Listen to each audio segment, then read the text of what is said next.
Hello students, welcome to week 1 for Journ 371 Applied Journalism Production. This week we will be going over the elements of blogging as well as introducing you to important concepts for the course. I wanted to take some time to briefly introduce myself. My name is Dr. Sandra Romo. I am in my 10th year here at CBU. I have worked here in many different ways and different capacities in the time that I have been here. You can see in these pictures here that I have a picture of myself with our latest Masters in Communication cohort to graduate this spring. I have a picture of myself with my husband Mark, who we've been married for 12 years. We have 2 children. You can see them in the bottom corner, Nicholas, who is almost 11, and Emma, who is 9. I have a picture of my son's baseball team and their all-star tournament that they won, as well as a little picture of my dog Jack, who's almost 2. I really enjoy this course. I actually created this course a number of years ago. I was the lead faculty member on it back in 2011 on the CBU main campus to launch a course that really helped students in a production-like setting start to apply some journalistic skills. So this course, like I said, here's my contact info. I have office hours throughout the week. You can email me if you need to get in touch with me. My office extension is listed there, as well as where you can find me on the CBU Tyler Plaza campus. But to give you some background with the course, this course was developed in 2011. It has had many iterations and revisions throughout that time. This course is actually updated pretty frequently due to the fact that we use current, and we try to use current and the most latest and up-to-date communication technologies and how we really launch applying journalistic skills. So there's been many ways that we've conducted this course, and particularly this iteration of the course now focuses on blogging as a primary component to actually producing journalistic pieces. So this is a production course. You'll see it runs a little differently than some of your other academic courses. We focus on production, meaning to produce items and actually produce things in live settings in actual marketplaces where the public can view them. It helps you to develop your skills as a PR practitioner if you're a PR major. If you're a journalism major, it also helps you with working on reporting and developing stories and pieces that you can use for your portfolio. And from a PR perspective, really focusing on honing in on an audience and developing a message for that audience and being effective with that.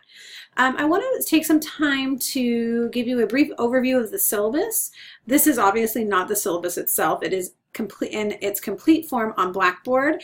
I pulled out a couple little snippets that I feel are most important for you to review as a student in this course. So anytime we have a discussion board in the class, a discussion board assignment, there are 2 deadlines.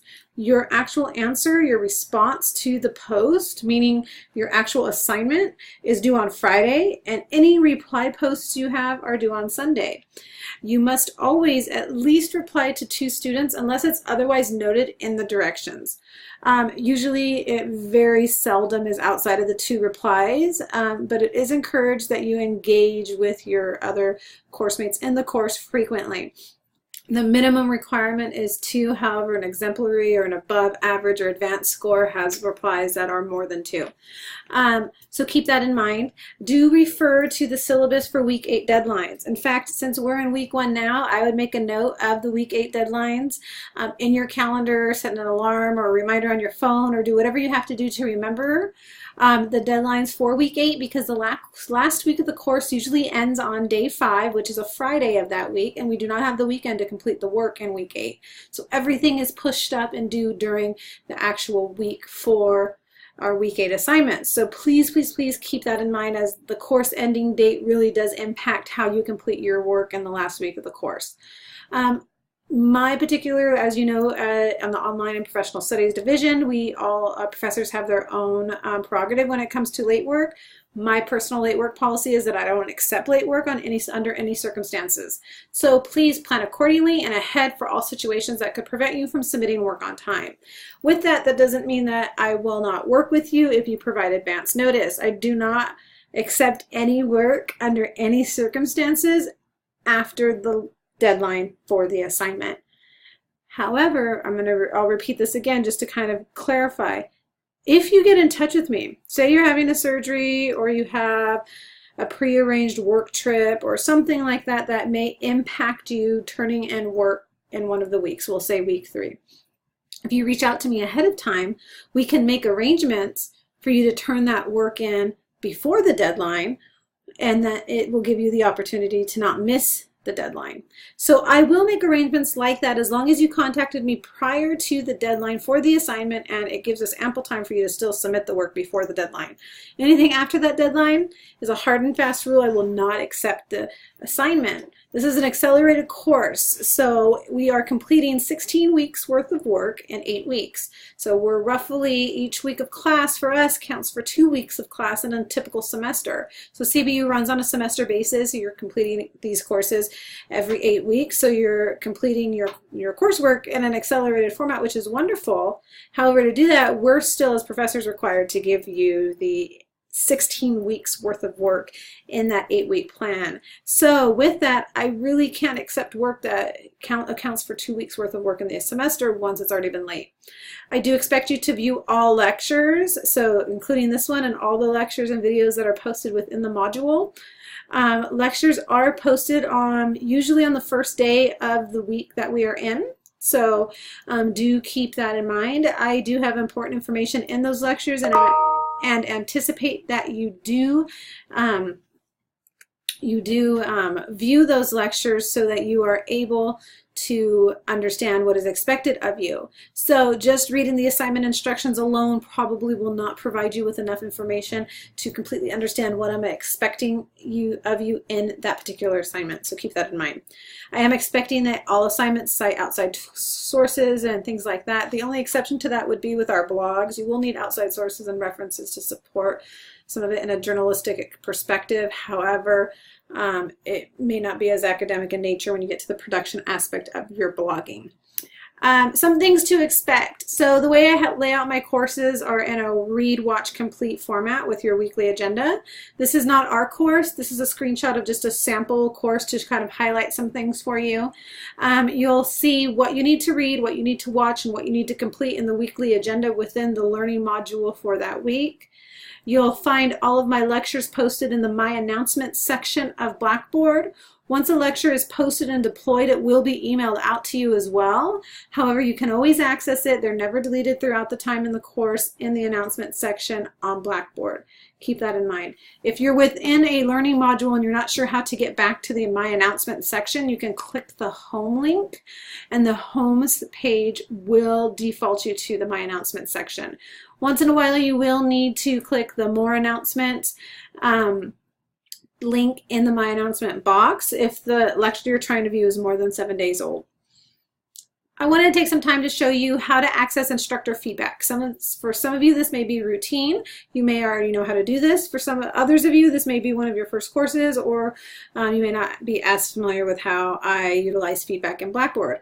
Whatever the case may be, the first thing you need to do to access instructor feedback is you will see a little quotation box or a thought bubble that you'll click. When you click that, it will say exactly all the feedback I have for you on there. That is if the feedback is not embedded into the rubric. If it's just general feedback I write back to you in the feedback section of the assignment, you'll see that little bubble there. If you do not see the bubble there, I still recommend you access the rubric. So on number 2, you can click View Rubric. The rubric will pop up, and any feedback that is embedded into the rubric will be there for you.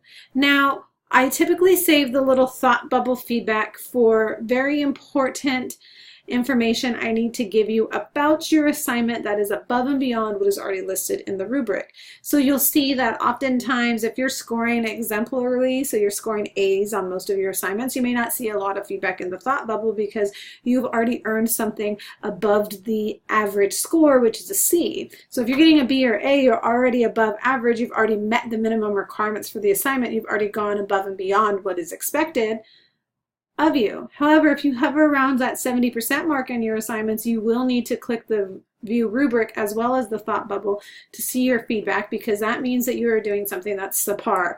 So to reiterate this, let me explain to you.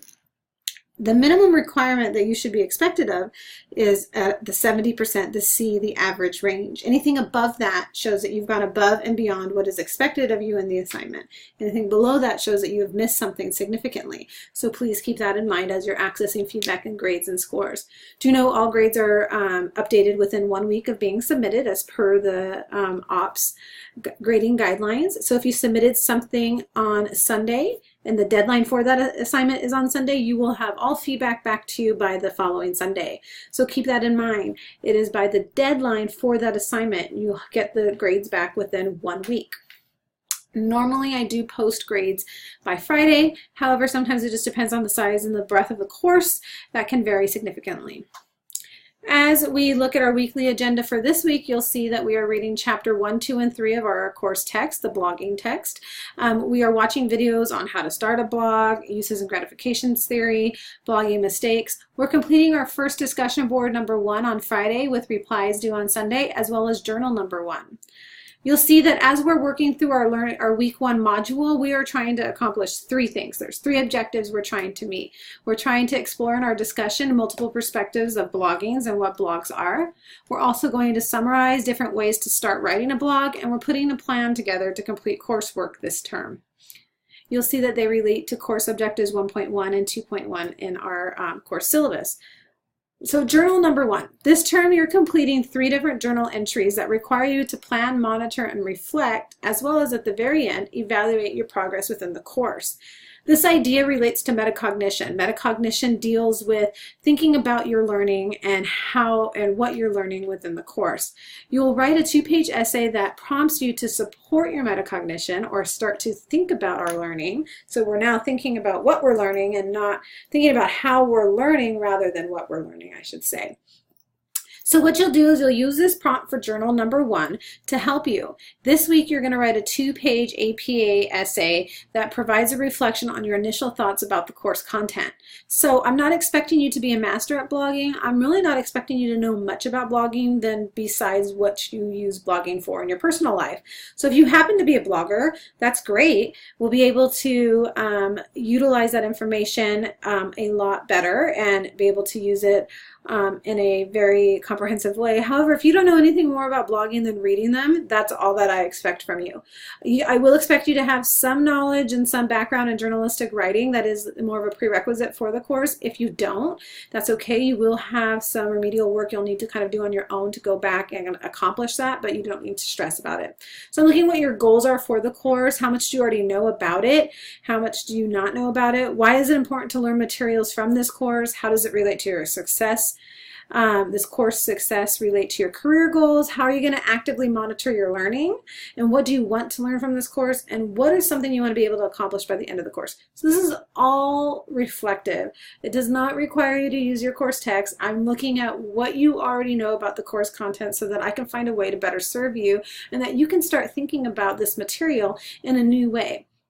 Once you've completed that, or at some point, you'll need to start working on your discussion number 1. We are requiring you to write at least 400 words in your original post and to submit that no later than Friday. I am looking for proper APA formatting on all in-text citations and a little brief reference blurb at the end. You don't need to submit this as an APA paper or anything like that. I'm looking for your APA style to come out in if you're using an in-text citation or a quote, and how you list your references at the end of your initial post. So this week, we are discussing concepts related to blogging. I'm looking for you to do 3 things. I want you to share everything you know about blogs.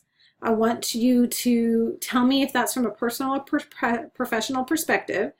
And the point is for us to get to know where we all are at about blogging in the course. What we're going to start doing is we're going to actually blog. You're going to develop a blog in this course. You're going to spend time in future weeks, starting in week 2, developing this blog through some type of website and focusing on it. So this week is very introductory. It's getting our initial ideas out there. I want you to start thinking about what types of blogs you read. If you're not sure if you read blogs, then where do you get your information, news, updates, things about life. If you are a parent and sometimes you're not sure about, you have a parenting question and you Google something, what pops up and what do you read? Do you read a reputable medical website about something, or do you read a mommy blog about something that a mom went through? Look at that and see, or Google topics that you regularly look for information for and see what sites come up and which ones that you look at to tie back to what you actually are consuming in terms of media when it comes. You'll find out you actually are consuming blogs more frequently than you think. If you're active on Instagram, Snapchat, things like that, or even Twitter, those are all versions of microblogging. Especially Instagram is huge with mommy bloggers. They not only link to their websites where they blog or develop video blogs, vlogs, we'll call them with a V, V-L-O-G-S, but they also post photos and create photo stories and photo blogs through their Instagram sites. You can cite that as something that you do to consume blogs as well. So whatever it may be, the point is I want you to start talking about it. We're going to go over uses and grats theory this week. I want you to talk about how uses and grats relates to blogging and a form of digital media and how it could be influential into what we're going to learn this term.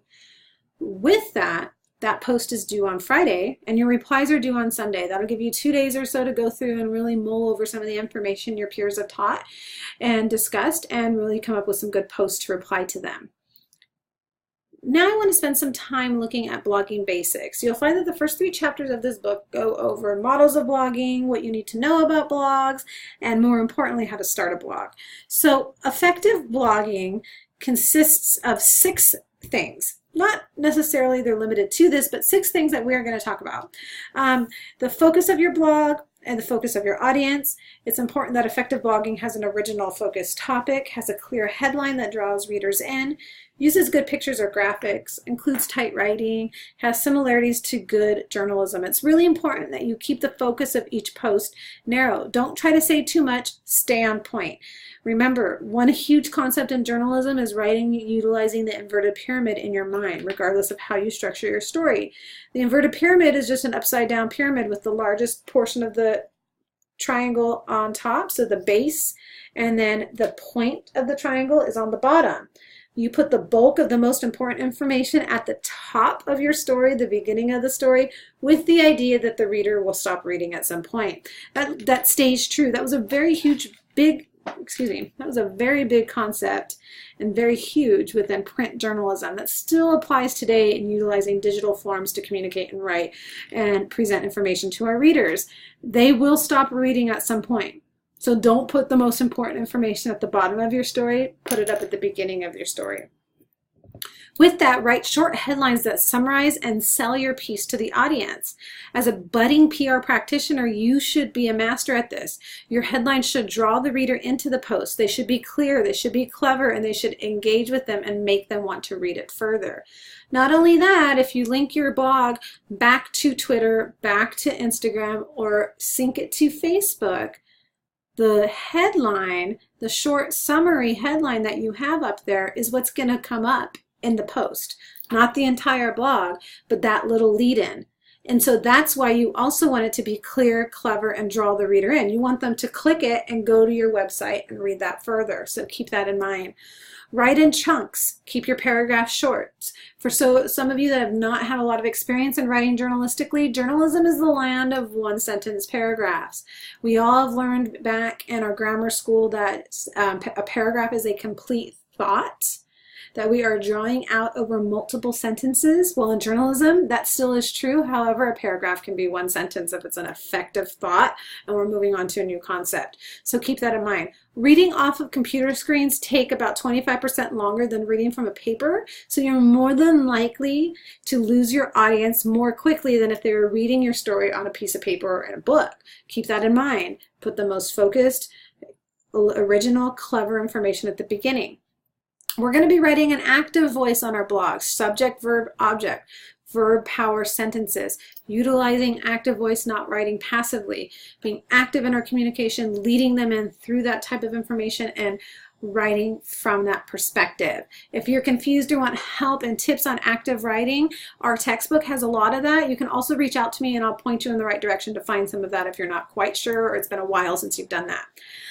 You need to mix your post lengths and styles when you're blogging. You need to give the reader choices. You need to have lengthy multi-part series and short little blurb blogs that are very low in word count that provide snippets of information. You need to not only do that, but you need to write regularly, post weekly, be yourself. Blogging is a conversation. No one talks in a phony or blowharded way. We all talk conversationally. We should provide links. We should share sources. We should provide as much interesting stuff as we can with the reader to draw them back to the site. Put breaks between paragraphs. Don't overdo bold, italics, font styles, or capital letters. And include visual cues to break up text and keep them in there. But most importantly, we're going to focus on copy editing and proofreading. Now, what you're going to find here is I listed this source encode message decode receiver model. The SEMDR model is something very commonly used within communication. You may have seen this in other courses throughout your experiences here at OPS or in a course with me, but any blog you have that you should be creating will have a source that's coming from you, and the receiver is your audience. With that, your blog needs to be encoded, developed, written as a message, and decoded properly by the receiver. So you need to focus on those 6 items right there that will help you with that. Have an original focus. That's originally focused topic. Focus on your audience. Use a clear headline to draw the reader in. Have graphics. All of those great things. So those are just some things to keep in mind. When you're developing your blog, you're going to focus on 2 models of blogging. You're either going to blog as a reporter or blog as an op-ed. What does that mean exactly? So we're getting back to some journalistic principles here, which you will see we're going to do a lot in this course. As we blog, we're going to need to either focus, is the piece I'm developing today related to me functioning as a reporter or as an op-ed writer? An op-ed means my blog is opinionated and it's based off of as more of an editorial that helps me understand it from that perspective. That means I'm using a blog to blog about my opinions. I don't adhere to objectivity that are major facets of journalism from that perspective. I'm using references to promote my points. I'm being effective in my writing by stating my main point within my first sentence, taking a strong position without being obnoxious, and taking a particular position on or perspective on a particular piece or thought or something going on in society. That's fine. And a lot of blogs are opinionated and focused on that. However, you can also create posts that are factual and not factual, saying that an op-ed is not, are based in an objective perspective, just providing information to a reader, much like a news story, a feature story, or something related to that. You're going to function more like an actual journalist or reporter in this sense. You're going to conduct interviews. You're going to identify yourself as a reporter. Plan ahead. You're going to create a topic that is objective and focuses on the audience and something that they may want to know about within society. Consider what you have to say to the public, what's the most effective way to say it, and how thorough you are in saying that to them. And so as you do that, keep that in mind, particularly how that relates to the blogs you develop. Now you can have both, you can use both models of blogging within your blogging website. That's fine. But as you develop a story, you need to clearly decide which model you are using for that particular post. It's very difficult to go between the two. If you're focusing on an opinion piece and it's your personal perspective about, I don't know, what you think about fall fashion, that's fine. However, if you are just presenting what the latest trends are in fall fashion based off of information you found through researching fashion experts and things like that, that's different. So keep that in mind as you're working through the content. Now, how to get started in blogging. Remember, we're not starting blogging this week, but it would behoove you to start looking into different blogging websites, because this term you will create an actual blog on an actual blogging website that is used outside of our course.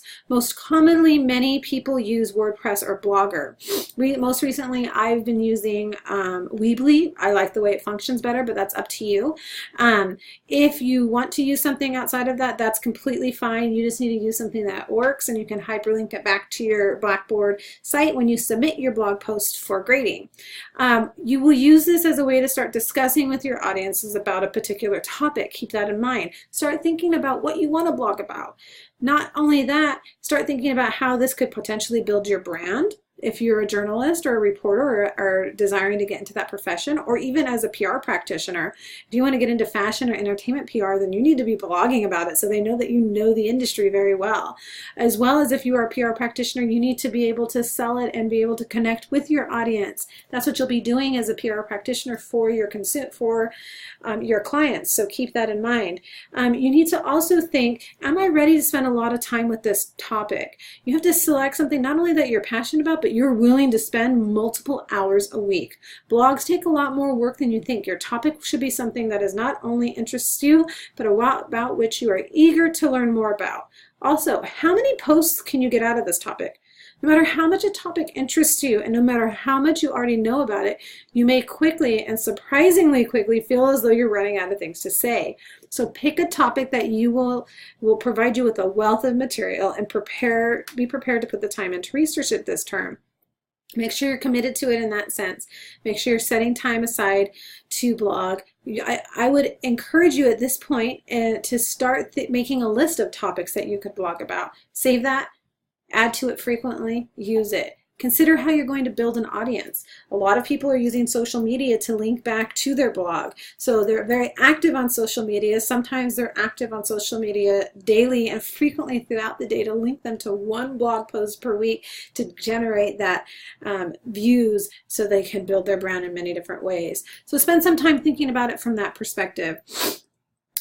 Lastly, I want to talk to you about uses and gratifications theory. You may have already had this in another course, that's fine. It's a media theory that really says that media users play an active role in choosing and using media. In fact, what it says is that consumers of media, so people in society, use media as a way to gratify a specific need. So users take an active part in the communication process. Their usage of media is goal-oriented, and media users seek out media sources that best fulfill the needs of themselves, the user. So with that, they always have an alternative choice of satisfying their mediated needs. Say they're very into entertainment, and they always go to e-news to find out their news. Well, e-news just happens to have a rerun on that night. That's fine. This particular user is savvy and they turn on Entertainment Tonight on a different channel because they use something else to gratify that need. So with that, we need to know that our audiences are savvy to media usage. They're going to use media for what they get out of it to gratify whatever particular need that may be. So if you're a great chef and you want to blog about cooking and cooking recipes and disasters in the kitchen and whatever it may be, you have a particular niche that will not only cater to those users, but satisfy and gratify their need in that. So keep that in mind. There are many reasons for us using and consuming media, and particular users of media will utilize free will to decide how they will use the media and how it impacts and affects them. So keep that in mind. Uses and grats theory is often how it's referred. It's uses and gratification, but uses and grats tells us particularly that media users play an active role in choosing the media they consume because they're getting specific gratification or satisfying specific needs from that media. So keep that in mind. I know this lecture was a little long. It's a little longer than our normal lectures. We had some general housekeeping things to go through in the function of the course that kind of took up most of the time. However, please keep in mind we are reading chapters 1 through 3 this week. We're watching 3 videos related to blogging. We're completing discussion board number 1, which is due by Friday with replies post due on Sunday, and completing journal number 1. Now, if you have any questions or concerns, please reach out to me early in the week. I look forward to interacting with you throughout the week. However, I do reserve the weekends for family time as a chance to unplug and disconnect. So please know that I do not usually work on the weekends. So if you have a question, I would encourage you to ask me sometime during the week. Not that I won't get back to you on the weekend, it's just that the delay time from me on the weekend is more significant than Monday through Friday. So I pray you all have a blessed week. I look forward to interacting with you and seeing what you're going to develop in your blogs this term, and hope you all have a great first week of class. God bless.